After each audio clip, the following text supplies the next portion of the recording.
성경 전체가 몇 장으로 기록이 되어 있는지 여러분 혹시 기억하시나요?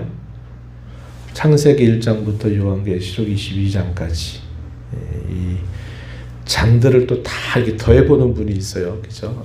별 생각 없이는 그냥 그렇게 하지만 장들을 다 더해보니까 몇 장이 되냐면 1189장이 됩니다. 옛날 극동방송의 옛날 AM 주파수가 1188이었어요. 그래서 저는 어떻게 이걸 외웠냐면 극동방송의 주파수에다가 플러스 1이다. 이게 성경 전체의 장이다. 이렇게 제가 외워서 기억을 하고 있습니다. 지금은 106.9죠. FM 106.9로 해서 FM으로 바뀌어 가지고 그런데 그래서 성경 전체를 합치면 1189장이 됩니다. 이런 장을 언제 구별했는가? 중세 시대 때 이것을 구별을 했어요. 원래 성경이 처음 기록이 될 때는 두루마리 같은 곳에 우리가 보면 1장부터 마지막 장까지 쭉 기록이 됐던 겁니다. 그런데 이렇게 성경을 보다 보니까 찾기가 어려워요. 옛날에 회당에서 예배를 할 때 회당 예배는 되게 말씀 중심의 예배로 변모가 되는데 그 회당에서 2시간, 3시간 동안 뭐 하냐면 두루마리 책 한 권을 읽는 거예요. 그래서 우리가 뭐 스가랴서다 그러면 1장부터 마지막까지 쭉 읽는 겁니다. 그러면 스가랴서의 어느 부분이라고 말하기가 어려워요. 그때는 그냥 계속 듣고 또 듣고 들어서 스가랴서에 이런 말씀이 언제쯤 나오지 뭐 이런 정도를 기억하는 것이 그것이 구체적으로 어디를 있느냐 찾아가는 게 굉장히 어려웠어요. 그러다 보니까 중세시대 때 신학자들이 성경을 좀 더 찾기 쉽고 보기 좋게 하기 위해서 장과 절을 구별하게 돼요. 그래서 오늘날 우리가 보는 예를 들어 시편 118편 몇 절이다. 그럼 우리가 똑같은 곳을 지금 찾아보는 거예요. 만약에 옛날이었으면 이 시편도 우리가 1권부터 5권까지 돼 있죠. 1권, 2권 이게 권수대로 쭉 읽어가는 그런 일이 있었을 것입니다. 그래서 어쨌든 그러한 성경의 장과 절이 구별이 되고 난 다음에 성경의 장수를 다 세보니까 1189장이더라.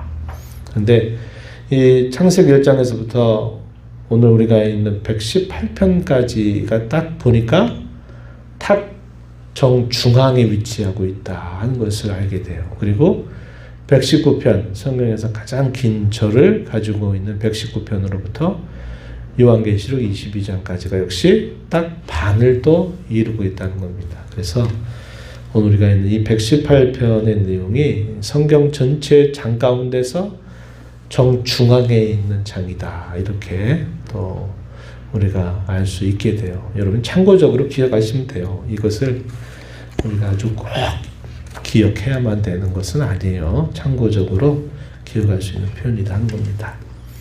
118편의 내용은 어떤 내용을 담고 있느냐? 감사 찬양의 내용을 담고 있는 시편입니다. 그래서 앞부분에서 감사 찬양을 시작하고 그리고 마지막 끝나는 부분에서도 감사 찬양으로 끝나요. 이걸 소위 수미 쌍관의 형식이다. 그래서 처음 시작과 끝이 서로 이렇게 같이 만나게 되는 형식을 취하고 있다는 겁니다. 여호와께 감사하라. 그는 선하시며 그 인자하심이 영원하미로다. 2절에서도 이스라엘은 말하라. 무엇을 그의 인자하심이 영원하다고 말해라. 3절에 아론의 집은 말하라. 무엇을 그의 인자하심이 영원하다고 말하라. 또 4절에 여호와를 경외하는 자는 말하라. 무엇을 그의 인자하심이 영원하다고 말하라. 이렇게 말하면서 여호와 하나님의 선하심에 대하여 그의 인자하심에 대하여 감사하라. 찬양하라. 이렇게 시편을 시작합니다. 그리고 마지막으로 한번 가서 보면은 또 뭐라고 말합니까? 마지막 28절 29절에 보니까 내가 주께 감사하리이다. 주는 나의 하나님이시라. 내가 주를 높이리이다. 마지막 절에 여호와께 감사하라. 그는 선하시며 그 인자하심이 영원하미로다. 그래서 처음과 끝이 같이 다시 만나게 되면서 이 시편이 마무리가 되고 있는 것을 보게 됩니다. 이 내용에서 시편 기자가 고백하는 이 찬송 또 감사의 이유가 있어요. 그것은 하나님께서 자기의 삶 속에 많은 시련과 공경과 어려움이 닥쳤는데 그 공경과 어려움에서 하나님이 자신을 건져주셔서 자기에게 큰 은혜를 베풀어 주신 것을 그가 되새기면서 하나님께 감사와 찬양을 올리고 있다는 겁니다. 그래서 오늘 우리가 이 시편의 한 구절을 읽었는데요. 우리 성도가 공경에 빠지게 될 때 우리는 어떻게 해야 되는가 하는 것을 우리가 이 시편을 통해서 다시 한번 확인할 수 있게 됩니다. 성도가 어려움에 빠지는 이유는 굉장히 많은 이유를 가지고 있어요. 우리가 살면서 몸이 아프거나 마음에 여러 염려와 근심이 있거나 또 우리의 상황이 우리가 원하는 대로 되지 않고 이런저런 상황들이 꼬이게 될 때 우리는 어려움을 느끼게 됩니다. 우리가 받았던 평안과 또 안식과 기쁨이 그런 일들을 만나게 되면은 일시적으로 그런 것들을 우리가 잊어버리게 돼요. 그래서 우리의 마음이 좁아지고 우리의 평안한 마음이 불안으로 바뀌게 되고 기뻐했던 우리의 마음이 염려와 근심 가운데 빠지게 될 때가 있다고 하는 겁니다. 그러할 때 우리가 가장 먼저 생각해야 될 첫 번째 중요한 한 이유는 무엇이냐? 그것은 나 자신을 돌아보는 거예요. 돌아보는 겁니다. 이게 시작점이에요. 되게 많은 사람들은 어디로부터 시작하느냐면 탓해요. 탓. 내게 왜 이런 일이 닥쳤지? 왜 이렇게 상황이 좀 복잡하게 꼬였지? 하필이면 내가 왜 몸이 이렇게 좀 말이 안 듣고 마음대로 안 되지? 이런 것들에 의해서 여러 가지 건강 탓, 또 상황 탓, 여러 문제들 탓 이런 것들을 하기 쉬운데요. 우리 성도는 이런저런 상황 속에 어쨌든 우리가 마음이 여러 가지로 어려움에 처하게 될 때 우리는 먼저 우리 자신을 돌아보는 자세를 가져야 합니다. 시편 118편 18절 말씀을 한번 보면은 이 시편 기자가 이렇게 하나님 앞에 기도를 올렸음을 알게 되죠. 18절에 보세요. 여호와께서 나를 심히 경책하셨어도 죽음에는 넘기지 아니하셨도다. 이렇게 말합니다. 경책했다. 하나님이 나를 경책했다. 이 어떤 경우입니까? 내 실수와 잘못과 허물과 죄, 내가 하나님 앞에 범한 잘못, 죄로 인해서 하나님이 우리를 책망하시는 것, 우리가 이걸 경책한다 이렇게 표현을 하는 겁니다. 그래서 시편 기자가 자신이 여러 공경에 빠졌던 걸 돌아봤을 때 그는 자기의 실수와 허물과 죄로 인하여 하나님이 자신을 경책하고 계시다 하는 사실을 그는 떠올리고 있어요. 그러나 그 경책이 어떻게 했다고 고백을 했습니까? 죽음에는 넘기지 아니했다. 이 말은 우리에게 딱 필요한 정도만큼 하나님께서 우리를 경책하셨다 하는 것을 말해주고 있어요. 이것이 우리가 가장 먼저 돌아보아야 할 첫 번째 이유가 된다 하는 겁니다. 그래서 제가 가끔 기회될 때 여러분 말씀드리지만 다른 사람에게 이렇게 들이대지는 마십시오 그랬어요. 그러나 자신에게만큼은 항상 어떤 일이 좀 어려움에 빠지게 될 때 자신에게만큼은 내가 하나님 앞에 혹시 내가 무엇을 잘못한 것이 아닐까, 하나님이 나를 뭔가 깨닫게 하시려고 이렇게 하시는가를 생각하는 것이 가장 첫 번째 길입니다. 그러나 다른 성도에 관해서는 혹 그런 생각이 분명하게 든다 하더라도 그 얘기를 먼저 꺼내는 것은 지혜롭지 못해요. 아무개 집사님, 아무개 성도님, 그때 그렇게 하더니 그러더니 그런 어려운 일 당하게 당한 거 아니야. 빨리 회개해야지. 빨리 하나님 앞에 잘못했다고 고백해야지. 이렇게 말하는 것은 지혜로운 것은 아니에요. 그래서 자신과 관계에서 그렇게 살펴보는 겁니다. 그리고 오늘 시편에 보니까 그가 어려움에 처했고 큰 공경에 처하게 된 때는 이것만이 아니었어요. 자기를 의도적으로 헤아려고 하는 많은 세력들이 있었다는 것을 우리에게 잘 보여줍니다. 7절 말씀의 하반절에 보니까 그러므로 나를 미워하는 자들에게 보응하는 것을 내가 보리로다. 나를 미워하는 자들 이렇게 표현했죠. 또 10절과 11절과 12절 여기 앞부분에 보게 되면은 이렇게 말합니다. 10절 앞부분 문나라가 나를 애워쌌다. 이 말은 이 시편의 기자가 굉장히 지위가 높은 사람이다. 다윗으로 우리가 추정할 수 있는 하나의 또 근거가 될 겁니다. 나라의 운명을 책임져야만 되는 그런 높은 자리에 있었다. 이렇게 볼 수 있는 표현이죠. 문나라가 나를 애워쌌다. 11절에서도 그들이 나를 애워싸고 애워쌌으니 이렇게 표현합니다. 12절 또 뭐라고 말하냐면 그들이 벌들처럼 나를 애워쌌다. 이렇게 말합니다. 의도적으로 자신을 애워싸서 쓰러뜨리려고 하는 그런 많은 세력들이 자기에게 함께하는 일을 통해서 그가 심히도 큰 곤란 중에 빠지게 되었다는 것을 우리가 보게 돼요. 그래서 우리가 어떤 일을 만났을 때 그 일들을 하나하나 곰곰이 생각을 해보게 되면 사실은 어떤 것 하나 때문이라고만 말하기가 어려워요. 왜? 우리는 아무리 우리 자신들을 좋게 보려고 해도 우리가 하나님 앞에 우리 자신을 볼 때는 아무리 잘한 것 속에서도 항상 우리에게는 실수와 아심과 허물이 얹어져 있기 때문에 그래요. 그래서 우리가 이런저런 생각해 볼 때는 이런저런 복잡한 것들이 서로 얽히고 설켜서 우리를 공경에 빠져 있다는 것을 느끼게 해주는 것이죠.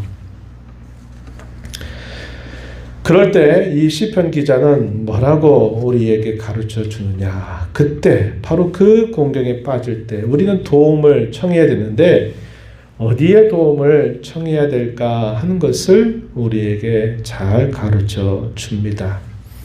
여기 8절 9절 말씀에 보면 이런 표현이 나오죠. 8절 9절 하반절 한번 보세요. 8절에 사람을 신뢰한다. 또 9절에 보면 고관들을 신뢰한다. 이런 표현이 등장하죠.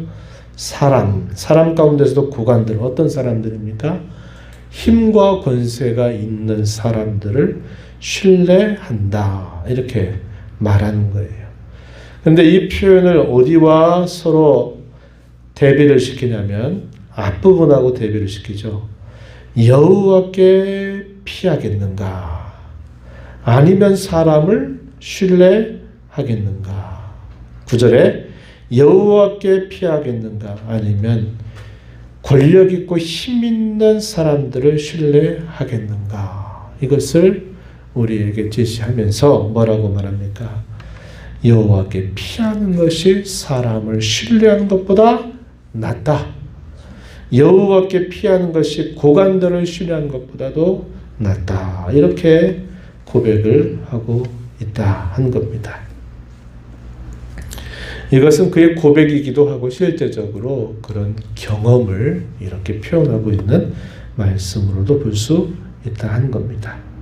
근데 왜 이게 어려울까요? 이게 왜 어렵냐?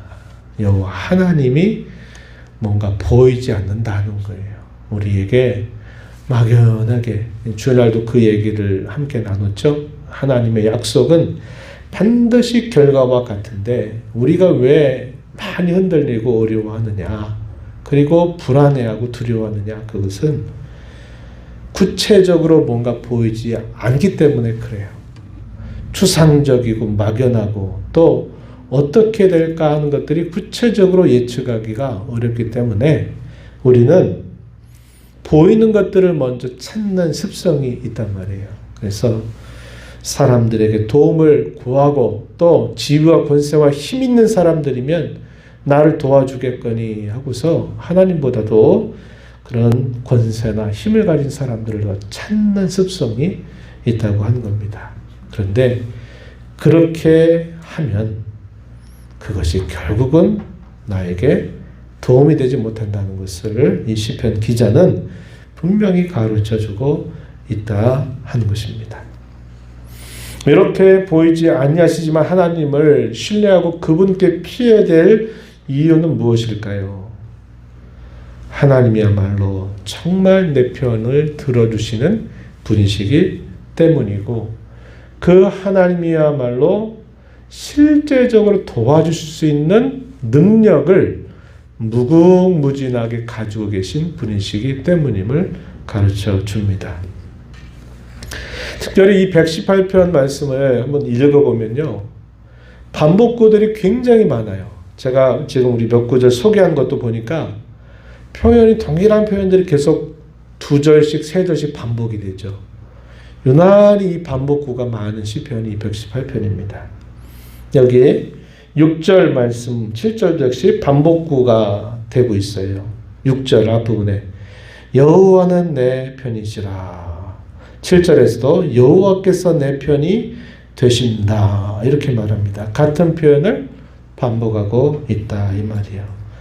여호와 하나님은 내 편을 들어주시는 분이다 한 겁니다.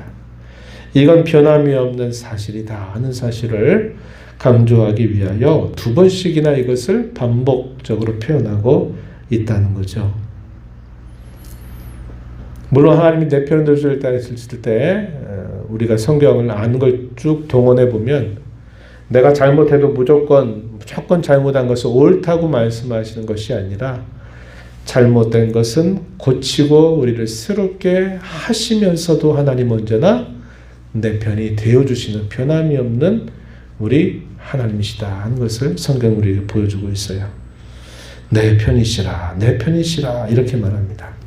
그리고 그 하나님은 어떤 분이시냐 이렇게 말해줄 때 또 역시 이와 비슷한 표현을 발견하는데요. 15절과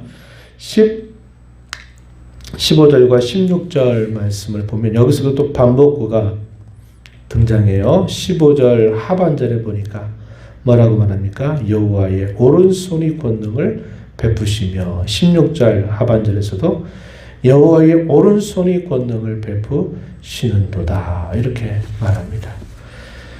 여호와 하나님 손이 없어요. 그런데 마치 손이 있는 것처럼 묘사하는 것은 하나님이 그와 같이 우리에게 그와 같이 일하신다는 것을 좀 더 구체적으로 말씀하시기 위해서 마치 우리 사람처럼 눈이 있는 것처럼 우리 사람처럼 귀가 있는 것처럼 우리 사람처럼 그분이 마치 손과 발과 이런 것들을 가지고 있는 것처럼 묘사한다고 하는 거예요. 여기서 오른손이라고 하는 게 뭘까요? 힘을 상징하는 표현이죠. 여호와의 오른손이 권능이 있으시다. 그의 손이 권능이 있으셔서 그 권능을 베푸셨다. 이 사실을 고백을 하고 있는 거죠. 왜 우리가 보이는 사람이나 권력이나 힘을 가진 사람을 의지하는 것보다 더 보이지 않는 하나님을 더 의지했느냐? 그 하나님은 언제나 나의 편이 되어주시는 변함이 없는 분. 그분은 편들어 주실 뿐만 아니라 능력이 무궁무진해서 우리에게 그 능력을 베풀어 주시는 분이시기 때문에 우리는 하나님을 신뢰하고 하나님께 피해야 된다 하는 겁니다. 시편 기자는 더 나아가서 그렇게 해서 그가 그 난관과 공경과 시련, 대적자들의 여러 공격, 또 심지어는 자신이 잘못해서 경책을 받았던 그 일로부터 벗어나게 됐던 그 많은 경험들, 소위 이기는 경험을 하나님 앞에 고백하고 있어요. 10절, 11절, 12절 여기서도 우리가 그 표현을 볼 수 있습니다. 역시 여기서도 반복구예요. 반복구. 10절 하반절 내가 여호와의 이름으로 그들을 끊었다 이렇게 말합니다. 또 11절에서도 그들이 나를 에워싸고 에워쌌으니 내가 여호와의 이름으로 그들을 끊으리로다 이렇게 표현되어 있습니다. 우리말로는 마치 지금 내가 그렇게 했다 아니면 내가 그렇게 하겠다라는 표현처럼 보이지만요. 이 말은 내가 그렇게 했다 하는 것을 나타내는 표현이에요. 히브리어는 우리가 같이 말하는 이런 시제가 복잡하지가 않아요. 크게 시제가 두 가지가 있는데 하나가 뭐냐면 완료가 된 형태로 표현하는 경우하고 완료가 되지 않은 형태로 표현하는 게 있어요. 그래서 완료형이다, 미완료용이다 이렇게 말해요. 미완료용이다 이 말은 완료가 되지 않았다 이 말은 그 일이 지금도 계속 되고 있다. 진행되고 있다. 이것을 말할 때 완료되지 않은 형태를 표현하고 완료가 됐다 이 말은 이미 그런 일이 있었다, 이루어졌다. 과거를 말할 때는 이걸 완료형으로 표현을 해요. 여기서 표현하는 이 말은 자신이 그런 공경, 그 이유가 때로 자기가 당했던 자기의 허물과 죄로 인해서 또 많은 대적자들의 의도적인 공격에 의해서 어려움을 당했지만 내가 여호와의 이름으로 끊었다 이렇게 고백을 하고 있는 겁니다. 이기는 경험, 중요한 경험이에요. 그죠? 갓난아이가 태어나가지고 이제 1년 가까이 되면 한 10개월 정도가 되거나 그보다 조금 빠를 경우에는 그 아이가 계속 무릎으로 기어다니다가 또 뭘 잡고 섰다가 다시 주저앉았다가 잡고 섰다 주저앉았다 이러죠. 그러다가 한 10개월 정도 됐을 때 어떤 아이는 앉고 일어섰다 하다가 첫 발을 툭 내딜 때가 있어요. 그러면은 온 가족들이 그냥 너무 기뻐가지고 막 박수치고 막 기뻐합니다. 기뻐해요. 왜 그래요? 첫 발을 뗐다 하는 것에 대한 기쁨이죠. 근데 그 첫 발을 한번 떼고 나면 그 아이가 어떻게 되냐면 첫 발을 떼보니까 이제 그 다음 발걸음도 조금 지나면 발걸음을 떼기 시작해요. 그게 한 걸음, 두 걸음 되다가 더 시간이 지나면 뚜벅뚜벅 걸어 다니기 시작하는 겁니다.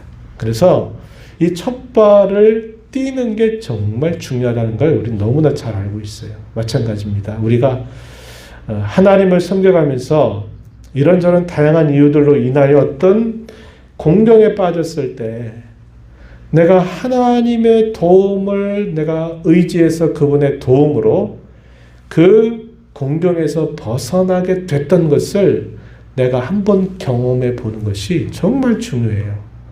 한 번 경험하면 그것이 두 번, 세 번, 네 번 경험이 될 수 있고 그런 경험이 마치 다윗처럼 전쟁에 나갈 때마다 패전을 모르고 마침내는 항상 승승장구하는 그런 기적을 만들어내기도 하는 것입니다. 다윗의 강성함이 그것이었죠. 그가 전쟁에 나가는 어떤 전쟁에서도 그는 패전을 하지 않아요. 왜 그럴까요? 한 걸음 떼고 두 걸음 떼고 했던 이 경험들에 그가 계속 충실하게 그가 하나님을 붙들고 의지하고 바라는 태도를 잘 훈련받으니까 그가 싸우는 모든 전쟁에서 항상 승리를 가져오고 그 승리가 자기가 이뤄낸 것이 아니라 하나님이 주신 승리라고 여기고 하나님께 영광을 돌리는 삶을 살았던 것입니다. 우리의 신앙도 마찬가지예요. 한 번 경험을 해보면 그 경험이 두 번이 되고 두 번이 세 번이 되고 그것이 기적 같은 일상이 될 수 있어요. 그러면 그것이 정말 귀한 것이 되는 겁니다. 그래서 바울 사도를 비롯해서 우리 많은 믿음의 선배들이 그들의 신앙의 완숙함을 보여주게 되는 그 모습이 어떤 모습입니까? 어떤 일이 닥쳐도 어떤 상황에 놓여도 자기를 따르겠다고 찾아왔던 사람이 나중에 배신해서 멀리 떠나버리고 자기는 감옥에 갇혀있는 그런 말로 말하면 정말 처량하기 그지없는 그런 상황들 속에서도 그의 마음은 요동하지 않아요. 그게 뭡니까? 바로 그러한 한 번, 두 번의 경험들이 계속 그 경험이 지속이 되면서 바울사도 말하잖아요. 빌립보서에서 옥중 서신을 썼더니 빌립보서 4장에서 뭐라고 말합니까? 나는 빈부에 처할 줄도 알고 부에 처할 줄도 알고 나는 어떤 상황 속에 있어도 나는 일체의 비결을 나는 배웠다. 이렇게 말합니다. 삶의 일체의 비결을 나는 배웠다. 무엇으로부터? 고난과 시련 속에서 주의 도우심으로 승리하고 벗어나게 했던 그 수많은 경험들이 쌓여가면서 삶의 일체의 비결을 배웠다. 나는 어떤 상황이라도 괜찮다. 이런 말을 용기백배하게 할 수 있게 된 것이죠. 그래서 이것이 우리에게 있어서는 이기는 경험이 중요하고 이 경험이 계속되도록 우리가 잘 그 원리를 꾸준히 신실하게 따라가는 게 정말 중요해요. 그래서 이것이 일상처럼 되면 그 사람은 정말 용사 같은 사람이에요. 주님이 어디다가 그를 둬도 문제없는 사람이죠. 이런 사람이 되기를 우리 하나님은 기뻐하신다는 것을 우리는 알게 되는 겁니다. 그래서 이런 이기는 경험을 하는 중요한 그 수단이 뭐냐 하는 것이 바로 오늘 우리가 읽은 5절 말씀입니다. 5절 말씀. 내가 고통 중에 여호와께 부르짖었더니 여호와께서 응답하시고 나를 넓은 곳에 세워주셨다. 이러한 그의 고백입니다. 성도는 공경 가운데 빠지게 될 때 뭘 해야 되나요? 우리의 진정한 도움이 되신 하나님께 우리는 피해야 되고 그 하나님께 부르짖어야 되고 하나님께 도움을 구해야 합니다. 내가 할 수 있는 거 이것저것 다 해보다가 안 돼서 두 손 들고 비로소 주님 앞에 나가서 주님 다 안 됩니다. 주님밖에 없습니다. 이렇게 고백하는 것도 어떤 의미는 소중하지만 이렇게 하지 말고 우리 성도는 어려운 일을 만나고 공격에 빠지게 되면 그것이 내가 스스로 가져온 문제이든지 아니면 다른 사람에 의해서 당하게 되는 일이든지 상관없이 성도는 우리 하나님께 달려가야 돼요. 여호와가 우리 의인에게 가장 견고한 망대가 됩니다. 그래서 어려운 일을 당하게 되거나 피할 길을 찾을 때 여호와 하나님, 우리의 진정한 망대가 되시는 여호와 하나님께로 달려가서 그분께 부르짖는 자세를 가져야만 한다 하는 겁니다. 그리고 그것을 통하여 우리는 여호와 하나님을 노래하고 찬양하고 그분께 영광 돌리는 삶을 우리가 이루어 나가야 하겠다는 겁니다. 14절 15절 말씀 한번 볼까요? 여기서도 이렇게 말합니다. 14절에 여호와는 나의 능력과 찬송이십니다. 여호와는 나의 구원이 되셨습니다. 이렇게 고백하죠. 15절 말씀에 보면 의인들의 장막에는 기쁜 소리, 구원의 소리가 있습니다. 이렇게 말합니다. 자기 혼자만이 아니라는 거예요. 의인의 장막, 의인들의 장막. 오늘날로 말하면 뭘까요? 교회를 생각할 수 있어요. 믿는 사람, 내가 어려움 가운데 빠져서 내가 하나님 앞에 간구했더니 하나님이 나를 건져주셔서 넓은 곳에 세워주셨는데 나도 아니고 암흑의 성도도 또 그런 어려움 속에서 하나님 앞에 기도했더니 하나님이 그렇게 그를 건져주셔서 넓은 곳에 세워주셨다고 하는 그런 감사의 고백이 나만의 고백이 아니라 우리 모두의 고백들로 인해서 이 의인들의 장막에는 기쁜 소리, 구원의 소리가 있게 된다. 이렇게 말하는 겁니다. 오늘 우리의 교회가 이런 교회가 되기를 축복하고 바라는 마음이죠. 그래서 우리 각자가 그리고 우리가 함께 이룬 우리의 교회가 공경 가운데 빠지게 되었을 때 이렇게 하나님을 붙들고 이기는 경험을 쌓아가면서 우리가 더욱더 하나님께 영광을 돌리고 하나님을 기쁘시게 해드리는 복된 성도 그런 교회가 되기를 진심으로 바랍니다.